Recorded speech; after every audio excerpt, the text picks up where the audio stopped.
अस्सलाम वालेकुम नाज़रीन कराम, मैं हूँ राशिद अकरम। करोड़ों दुरूद सलाम नबी करीम सल्लल्लाहु अलैहि वसल्लम पर और उनकी आल पर। नाज़रीन कराम, मशरिक़ वुस्ता के अंदर जो है वो आग भड़क रही है। अमेरिका उसके अंदर कूदने को तैयार है और इस जंग का जो है इख्तिताम क्या होता है, इसका नतीजा क्या निकलता है, वो सबसे पहले उसका जो है उसके बारे में राय देना ये कबल इस वक्त होगा। लेकिन चीन की जानिब से एक ज़बरदस्त बयान दिया गया और दूसरी जानिब रशिया भी इस जंग के अंदर कूदने को तैयार है, क्योंकि चीन की जानिब से कहा गया कि अमेरिका के बगैर भी दुनिया चल सकती है।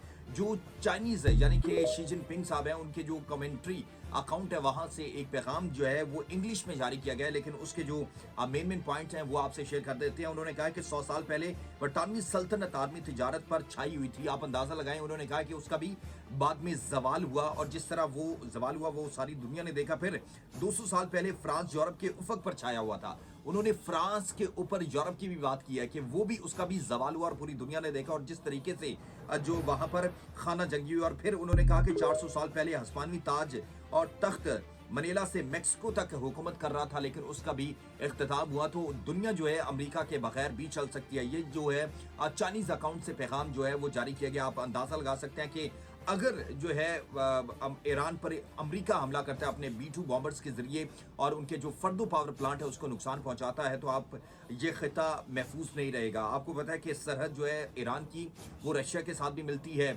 इराक के साथ भी है, पाकिस्तान के साथ भी, अफगानिस्तान के साथ भी है। तो अगर वहां पर उनके जो न्यूक्लियर रिएक्टर हैं वहां पर हमला किया जाता है तो देखें कितना नुकसान होगा। वो सारी दुनिया जो है वो देख भी रही है और परेशान भी है कि अमेरिका जो इकदाम कर रहा है। और अमेरिकी सदर डोनाल्ड ट्रंप ने तेहरान के लोगों को वहां से निकलने के हवाले से हिदायत दी है, लेकिन दूसरी जानिब पासदारान इनकलाब के जो सरबराह हैं उन्होंने कहा है कि तल अबीब और हैफा के लोग ये दोनों शहर छोड़कर चले जाएं, हम एक बड़ी कार्रवाई करने जा रहे हैं। बड़ी कार्रवाई क्या है जी?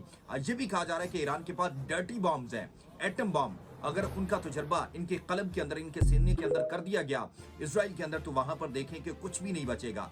आप यहीं से सोचें कि अगर ईरान जो है इस तरह की जोहरी जो है मिसाइल दाग देता है, जिस तरह उन्होंने अपना हाइपरसोनिक फतह मिसाइल का इस्तेमाल किया, रात गए 20 मिसाइल का इस्तेमाल किया, जिसके नतीजे में तल अबीब और हैफा के जितने भी दिफाई निजाम थे, आयरन डोम हो, थॉर्ड हो या डेविड स्लिंग, वो मुकम्मल तौर पर नाकाम हुए और वो उनको चकमा देकर अपनी हाइपरसोनिक स्पीड की जो मदद से वो उनके कलब के अंदर जाकर गिरे हैं, वहां पर नुकसान पहुंचाया। तो इसलिए वहां की जो वजीर ट्रांसपोर्ट है, जो शहरियों को इसराइल छोड़ने पर भी उन्होंने पाबंदी लगाई है कि आप ये शहर नहीं छोड़कर जा रहे हैं। यकीन जाने कि साइप्रस में डॉलर्स के लाखों डॉलर देकर, मतलब कि खबरें आ रही हैं मुख्तलिफ हजार डॉलर्स देकर जो इजरायली हैं कश्तियों के जरिए, रास्ते के जरिए इसराइल छोड़ने पर मजबूर हैं और वो वहां से भागना चाहते हैं। कितना कयास है आप अंदाजा लगा सकते हैं। और फिर उनके एक वजीर जो कौमी सलामती का है, उससे एक डायरेक्टर साहब है, उनकी भी बहस हुई है। उन्होंने कहा कि आपने ईरान को क्यों उकसाया? उन्होंने कहा कि हमें क्या पता था ईरान के पास इतनी जदीद टेक्नोलॉजी होगी, इतना कुछ होगा।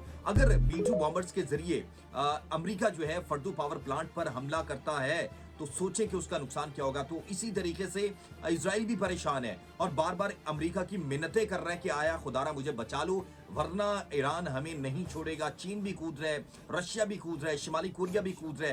तो आप सोचें कि इस इलाके का जो अमन है वो किस तरीके से तबाह किया जाएगा। मैं एक छोटी सी लास्ट में ये बताना चाहूंगा कि अगर फर्दो पावर प्लांट पर अमेरिका जो है अपने B-2 बॉम्बर्स के जरिए 30,000 वजनी टन बॉम्ब के जरिए हमला करता है तो वहां पर किस तरीके से नुकसान होगा। सबसे पहले इसकी जो हवा के रुख यानी कि वाइंड जो डायरेक्शन होगी उसके जरिए उन ममालिक को नुकसान पहुंचेगा। उसमें इराक भी शामिल है, सऊदी अरब भी है, कुवैत भी है, पाकिस्तान भी है, अफगानिस्तान भी है। तो सबसे पहले बात यह है कि दुनिया को अमेरिका की दहशतगर्दी का भी सामना करने पड़ेगा, इसराइल की दहशतगर्दी का भी सामना है। अगर वो इस तरह के इकदाम करता है तो ये ममालिक भी मुतासिर होंगे उसकी रेजिस से। और आप अंदाज़ा लगाएं कि इसराइल की खातिर अमेरिका इस खित्ते को मुकम्मल तौर पर जो है तंदूर के भट्टे में डालना चाह रहा है कि यहाँ के लोग सड़ भी जाएं, मर भी जाएं, भूख भी लगे और कोई उनको पानी और प्यास देने के लिए ना हो। अगर उसके ऊपर हमला करता है तो ज़ेरे ज़मीन पानी भी गदला होगा और वो पीने के काबिल नहीं रहेगा। तो आप अंदाज़ा लगा सकते हैं कि इसराइल को बचाने के लिए अमेरिका के साथ तक जा रहा है। लेकिन चीन ने बाकायदा तौर पर ये जो पैगाम देकर और जो पुतिन है रशियन सदर, उन्होंने जो पैगाम दिया है वो ये बात को जाहिर करता है कि अगर अमेरिका इस तरह के इकदाम इस खिते के अंदर करता है तो फिर रशिया और चाइना भी इसके अंदर कूदेंगे और फिर तीसरी आलमी जंग जिसका इंतजार था वो शुरू हो जाएगी। और फ्रांस ने भी कहा है कि मुज़ाकरात करने चाहिए, बरतानिया भी कह रहा है मुज़ाकरात करने चाहिए। सिर्फ एक सियाहोनी रियासत, दहशतगर्द रियासत जो है इसराइल वो मुज़ाकरात पर नहीं आ रही, और डोनाल्ड ट्रंप जो पागल हो चुका है, पागलपन का शिकार हो चुका है, उसको अपनी ताकत पर घमंड है, और इंशाल्लाह उसकी घमंड जो है वो ज़रूर टूटेगी। और आयतुल्लाह ख़ामनाई ने भी पासदारान इनकलाब को तमाम के तमाम इख्तियारात जो हैं वो फ्राहम कर दिए हैं। उसने कहा है कि जो भी होगा वो देखा जाएगा, और ये अल्लाह ताला के फैसले होते हैं। कुरान में अल्लाह फरमाता है कि लैसा लिल इंसानी इल्ला मा सआ, इंसान को वही मिलता है जिसकी वो सही करता है। अगर मुसलमान हक पर हैं और आगे बढ़ते हैं तो इंशाल्लाह मुसलमानों की ज़रूर फतह होगी। अल्लाह में नासिर।